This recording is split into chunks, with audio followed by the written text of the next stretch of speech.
బంగ్లాలో ఉద్రిక్తతలు కొనసాగుతున్న వేళ rock star singer James concert పై ఆందోళనకారులు దాడి చేశారు.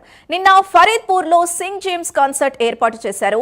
షో ప్రారంభానికి ముందు ఆందోళనకారులు వేదికపైకి దూసుకొచ్చారు. షోకి హాజరైన వారిపై రాళ్లు, ఇటుకలతో దాడి చేశారు. ఉద్రిక్త పరిస్థితుల దృష్ట్యా అధికారులు షోని రద్దు చేశారు.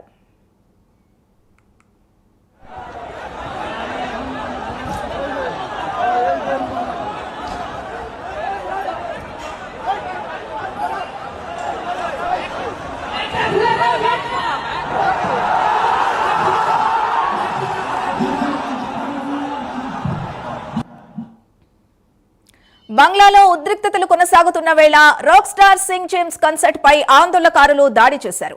నిన్న ఫరీద్పూర్ లో సింగ్ జేమ్స్ కాన్సర్ట్ ని ఏర్పాటు చేశారు. షో ప్రారంభానికి ముందు ఆందోళనకారులు వేదికపైకి దూసుకొచ్చారు. షోకి హాజరైన వారిపై రాళ్లు, ఇటుకలతో దాడి చేశారు. ఉద్రిక్త పరిస్థితుల దృష్ట్యా అధికారులు షోని రద్దు చేశారు.